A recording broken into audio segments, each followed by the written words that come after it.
بسم اللہ الرحمن الرحیم والصلاة والسلام علی رسولہ الکریم اما بعد۔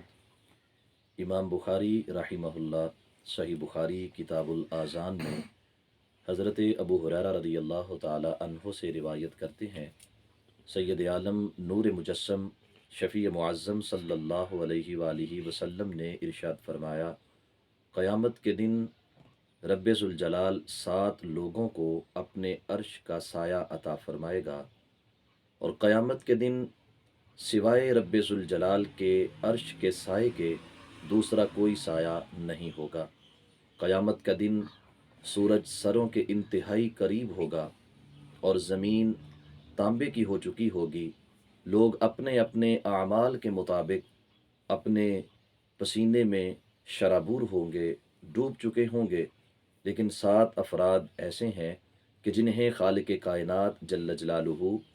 میدان حشر کی ہولناکیوں سے بھی محفوظ فرمائے گا۔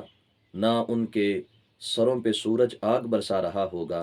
اور نہ ہی زمین ان کے لیے تانبے کی ہوگی، اور نہ ہی ان کے بدن سے کسی قسم کا کوئی پسینہ نکل رہا ہوگا۔ وہ رب ذوالجلال کی رحمت کی چھاؤں میں کھڑے ہوں گے۔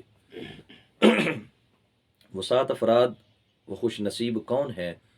سب سے پہلے نمبر پہ ارشاد فرمایا، عادل حکمران، یعنی ایسا حاکم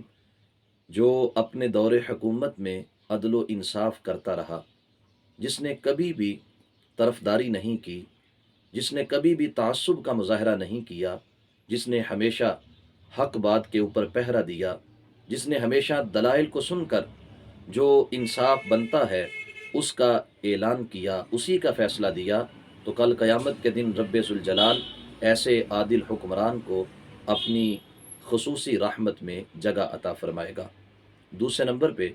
پیارے آقا صلی اللہ علیہ وسلم ارشاد فرماتے ہیں، وہ نوجوان جو اپنے رب کی عبادت میں پروان چڑھا، یعنی جوانی کے ایام شروع ہوتے ہی اس نے اپنے آپ کو بے لگام نہیں کیا، اس نے اپنے آپ کو اپنی خواہشات کے تابع نہیں کیا، اس نے اپنے نفس کو اتنا منہ زور نہیں کیا کہ وہ جہاں چاہے اس کو لے جائے، بلکہ اس نے خود کو اپنے رب کے سامنے جھکا لیا، اپنے آپ کو رب ذوالجلال کی بندگی میں لگا لیا، تو ایسے نوجوان کو رب ذوالجلال قیامت کے دن اپنی رحمت کی چھاؤں میں جگہ عطا فرمائے گا۔ تیسرے نمبر پہ پیارے آقا صلی اللہ علیہ وسلم ارشاد فرماتے ہیں، وہ شخص کہ جس کا دل مسجد میں لگا ہوا ہے۔ اب مسجد میں دل لگنے سے مراد یہ نہیں کہ وہ ہر وقت مسجد میں بیٹھا رہتا ہے، مراد یہ ہے کہ ہر نماز کے وقت میں وہ مسجد میں حاضر ہو جاتا ہے، نماز فجر پڑھ کے نکلتا ہے تو نماز ظہر کا منتظر رہتا ہے،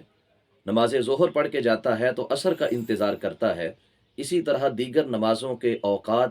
اس کے دل میں ہمیشہ وہ موجزن رہتے ہیں، موجود رہتے ہیں، اور جیسے ہی نماز کا وقت شروع ہوتا ہے وہ رب ذوالجلال کے گھر میں آ جاتا ہے۔ تو آقا کونین صلی اللہ علیہ وسلم فرماتے ہیں، خدا کے گھر کے ساتھ اس کی یہ نسبت، رب ذوالجلال کے گھر کے ساتھ اس کا یہ تعلق رائے گاں نہیں جائے گا، بلکہ کل قیامت کے دن خالق کائنات جل جلالہ ایسے آدمی کو اپنے عرش کی چھاؤں میں جگہ عطا فرمائے گا۔ چوتھے نمبر پہ پیارے آقا صلی اللہ علیہ وسلم ارشاد فرماتے ہیں، وہ 2 شخص کہ جو ایک دوسرے سے اللہ کی محبت کے لیے ملتے ہیں، یعنی ان کی دنیاوی اغراض نہیں ہیں، وہ دنیا کی خاطر ایک دوسرے سے تعلق نہیں رکھتے، وہ صرف اللہ کے لیے ایک دوسرے سے محبت کرتے ہیں، اللہ کے دین کی خدمت کے لیے ایک دوسرے سے محبت کرتے ہیں،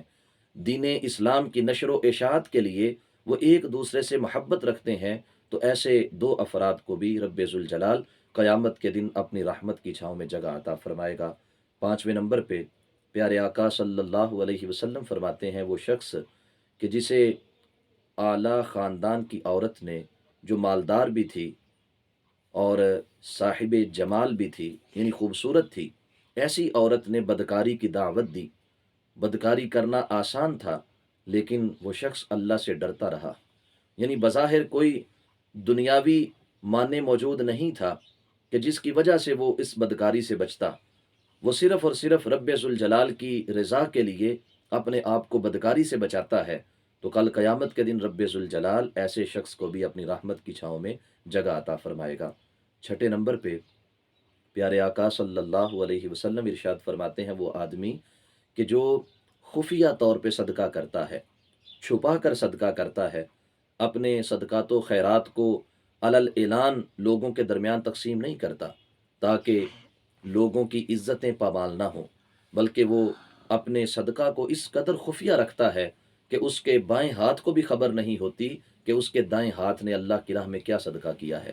یعنی وہ اپنے صدقات و خیرات کو اور جن کو وہ صدقات دے رہا ہے ان ضرورت مندوں کو کبھی زمانے مر عیا نہیں کرتا، وہ ان کی پہچان کو، ان کی شناخت کو مخفی رکھتا ہے اور خفیہ طور پہ اپنے صدقات اللہ کی راہ میں پیش کرتا ہے۔ ساتویں نمبر پہ پیارے آقا صلی اللہ علیہ وسلم ارشاد فرماتے ہیں، وہ شخص کہ جو تنہائی میں اللہ رب العالمین کا ذکر کرتا ہے اور اللہ کی یاد سے، اللہ کے خوف سے، رب ذوالجلال کے ڈر سے اس کی آنکھوں سے آنسو جاری ہو جاتے ہیں، خالق کائنات جل جلالہ ایسے شخص کو بھی قیامت کے دن اپنے عرش کی چھاؤں میں جگہ عطا فرمائے گا۔ دوستان مکرم، آئیے یہ 7 خوش نصیب افراد، ان میں اور آپ بھی شامل ہو سکتے ہیں۔ آئیے اپنے دل کو رب ذوالجلال کی محبت سے آباد رکھیں، ایک دوسرے سے تعلق، ایک دوسرے سے نسبت صرف اور صرف اللہ کی رضا کے لیے قائم کریں، اور ممکن جتنا ہو سکے ہم صدقات و خیرات کریں اور ان میں پھر چھپا کے صدقہ دیا کریں۔ انشاءاللہ کل قیامت کے دن رب ذوالجلال اپنے محبوب صلی اللہ علیہ وسلم کے نعلین اطہر کے صدقے ہمیں اپنے عرش کی چھاؤں میں جگہ عطا فرمائے گا۔ وآخر دعوانا ان الحمد للہ رب العالمین۔